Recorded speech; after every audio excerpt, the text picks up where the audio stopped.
early on in the game, and I think a lesser side would have crumbled.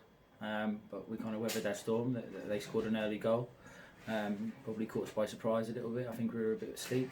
We weren't awake enough to them playing quick, and we got caught out. But moving on from that, we adapted to how they were playing, and I think that the way that they go about the opening periods of the game, they're going to cause people problems. But we didn't crumble. We set to our task.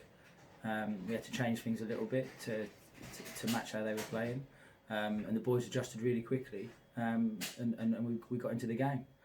I think the main thing that we did was we decided that we needed to go toe to toe with them, and we pressed higher and shifted ourselves a little bit further up the pitch, and that didn't give them time to settle on the ball, which they had in the opening 15-20 minutes, and I think that was the changing factor really.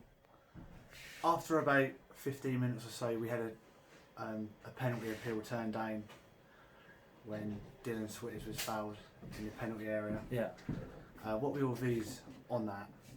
It's a tough one. For me, it looked like his standing leg got took away.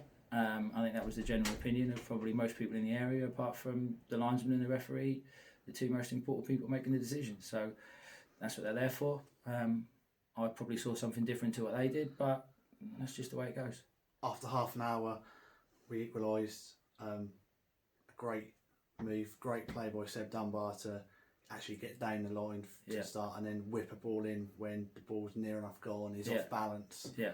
And then Will Davies, you think the ball's sort of behind him, and he does something like that to equalise. Seb just kept going, didn't he? You know, he was going and he's going and he's going, and you think, well, he's going to lay it off, and he's gone again, and you know that shows the strength and power that Seb's got.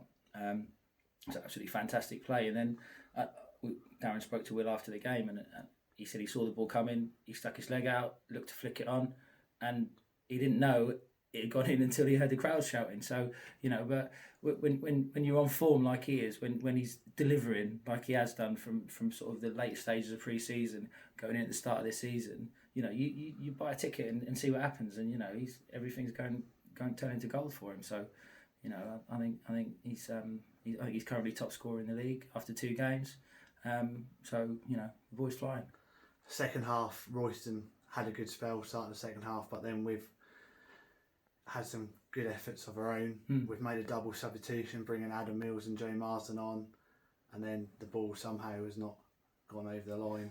But that must be pleasing to, you know, weather a storm and then, you know, come on top ourselves, and then probably be disappointed that we hadn't taken all 3 points. Yeah, massively disappointed. I think when you've got a team of the calibre of Royston who have, you know, obviously the last 2 seasons are kind of non-events, but you know, we know the strength in their squad. You know the quality in what they've got on the pitch, and I think when we're going toe to toe with them and we're actually taking it the other side, and I think the last 20 minutes we finished the stronger side. And I know, they're away from home and they're going to be calling for the whistle, but I think we just wanted the game to go on, and I think we dominated the last period of the game. And finally, going ahead to Saturday, have we, you know, we've still got, you know, all fresh and no injuries, no injury worries? No injuries, no. And we've actually got people coming back into it. You know, Sidju came back into the squad today, and I think we could have rotated today. Could have done it today. There's, you know, going into last Saturday's game, you know, there's people who probably feel a little bit aggrieved that they didn't start, but that's the competition for places that we've got. But what we have got is we've got a group of players that when we need to freshen it up, we can. And I think what you're going to start seeing is a little bit more of that rotation. We put this squad in place to be able to rotate, and that's what you're going to start seeing. Okay, well done tonight, Chris, and cheers. Good luck for Saturday. Thank you.